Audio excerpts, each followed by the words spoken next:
గత కొన్ని రోజులుగా స్థానిక శాసనసభ్యులు జగ్గిరెడ్డి గారు గ్రామాలు తిరుగుతూ ప్రజల మీద ప్రేమ ఎక్కువైపోయినట్టుగా గత 4 సంవత్సరాలన్నరగా మర్చిపోయిన పట్టాలు ఇచ్చుకుంటూ వెళ్ళిపోతూ ఉన్నాడు. ఎక్కడికక్కడ పట్టాలు ఇచ్చుకుంటూ మేము పట్టాలు ఇచ్చేస్తున్నాం, ఇల్లులు కట్టేస్తాం అని చెప్పుకుంటూ పట్టాలు ఇచ్చుకుంటూ వెళ్ళిపోతూ ఉన్నాడు. అయితే ఈ భూమి సేకరించి జగన్ అన్న ఇల్లులను భూమి సేకరించి 3 సంవత్సరాలు సుమారు అయింది. 3 సంవత్సరాలైనా 10% కూడా ఇంకా ఎక్కడ కప్పెట్టకుండా రోడ్లు కానీ అలాగే కరెంటు స్తంభాలు కానీ ఎక్కడ మొక్కలు నీటిలో ఉన్న స్థలాలు కూడా ఉన్నాయి. అలాగే ఆయన సొంత గ్రామమైన గోపాలపురాన్ని కూడా ఈ రోజుకి కూడా పట్టాలు అయితే ఇచ్చారు, కానీ ఎక్కడ స్థలాలు అయితే మొక్కలు వేయటం కానీ రోడ్లు వేయటం కానీ ఎక్కడా లేదు. అదే వేరే పల్లెపాలు వెళ్ళి రోడ్ల స్థలం అయితే ఇంచుమించు మోకాల లోతు నీటిలోనే ఉంది. గతంలోనే మనం వెళ్ళినప్పుడు కూడా ఆ స్థలాలని మనం చూసి గడ్డి పెరిగిపోయింటే గడ్డి కోయటం కూడా జరిగింది. అదే వ్యవస్థలు ఉన్నాయి. అయితే ఈయన మళ్ళీ ఎలక్షన్స్ వచ్చేసినాయి, అసెంబ్లీ ఎలక్షన్స్. ఈ ప్రజలను ఎలా మభ్యపెట్టాలనే ఆలోచనతో ఈ పట్టాలు ఇచ్చుకుంటూ ముందుకెళ్తున్నాడు.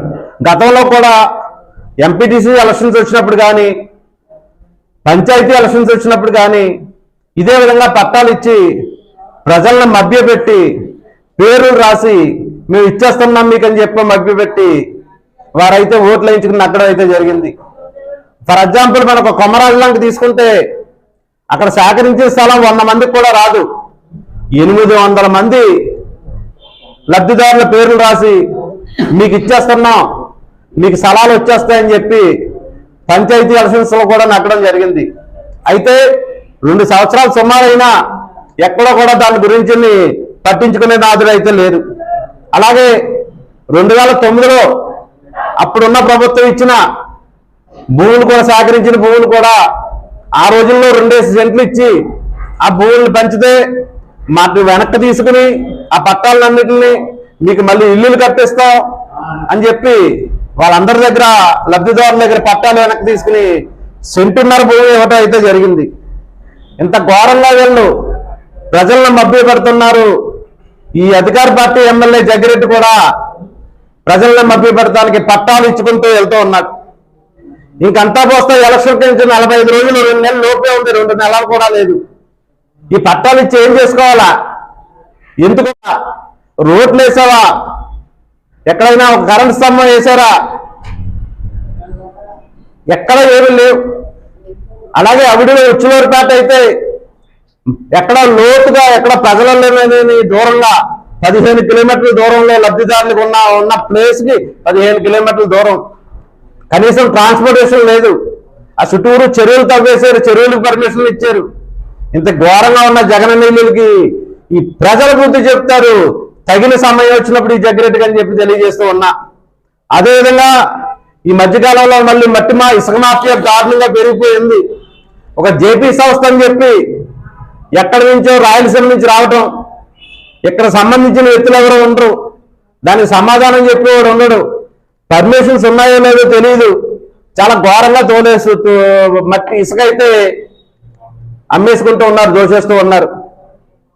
ఎగ్జాంపుల్ ఒక జొన్నాల గ్రామాన్ని తీసుకుంటే జేపీ సంస్థ ద్వారా గత సంవత్సరం జియో ట్యాగింగ్ ద్వారా 4 ఎకరాలన్నర అంటే 4 ఎకరాలన్నర భూమిని ఇసుకని తీసుకోవడానికి జియో ట్యాగింగ్ చేస్తే సుమారు 48,000 క్యూబిక్ మీటర్లు వస్తుంది.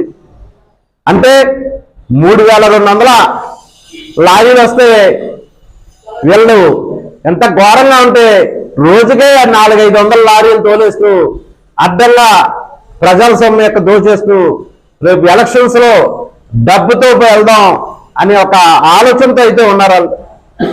వాళ్ళకి ఎక్కడ high court NGT national green tribunal ద్వారా మీరు ఎక్కడా మిషన్లు పెట్టకూడదు, సెమీ మెకనైజ్డ్ మిషన్లు పెట్టాలి తప్ప 200లు కానీ హెవీ వెహికల్స్ కానీ నదీ మార్గంలో వాడకూడదని చెప్పినా కూడా వాటిని పట్టించుకోకుండా 6 వేసి 10 వేసి 8 వేసి నదీ గర్భంలో 200 మిషన్లు పెట్టేసి చాలా ఘోరంగా అయితే వీళ్ళు ఇసుకనైతే దోచేస్తూ ఉన్నారు. దీని మీద కూడా కొత్తపేట నియోజకవర్గ జనసేన పార్టీ తరఫున తీవ్రంగా ఖండిస్తూ త్వరలోనే పై అధికారులకు తెలియజేసి వారు ఏమాత్రం స్పందించకపోయినా దీని మీద ఒక ఉద్యమం చేయడానికి కూడా సిద్ధంగా ఉన్నాం. వెంటనే అధికారులు స్పందించాలని చెప్పి ఈ పత్రికా ముఖంగా కూడా ఈ మీడియా పూర్వకంగా కూడా మేము హెచ్చరిస్తూ ఉన్నాం. అధికారులు ఒకసారి గమనించుకోవాలా, ప్రభుత్వాలు శాశ్వతాలు కాదు, ఈ రాజకీయ నాయకులు శాశ్వతం కాదు. మీరు ఇక్కడ ప్రజల యొక్క బాధ్యత వహించాల్సిన బాధ్యత మీ మీద ఉంది. మీరు వెంటనే మేలుకుని దీని మీద చర్య తీసుకోవాలి.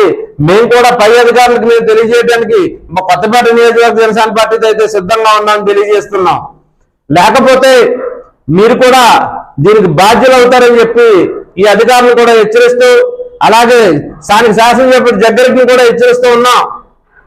మీరు అధికారంలో ఉన్నాం, మాకు అడ్డేంటన్న ఆలోచనతో దుర్మార్గంగా మీరు తోలేస్తే మాఫియాగా దోషేస్తే ఈ ఇసుకని గట్రా రేపు భవిష్యత్తులో వీటన్నిటికీ సమాధానం చెప్పాలి. జనసేన పార్టీకి రాబోయే మా ప్రభుత్వానికి కూడా గత ఇంకెన్నాళ్ళు మీకు ఈ 2 నెలలు పోతే తగిన మూల్యం చెల్లించుకోవాల్సి ఉంటుందని కూడా ఈ జగ్గిరెడ్డి గారిని వైసీపీ ప్రభుత్వాన్ని కూడా హెచ్చరిస్తూ ఉన్నాం.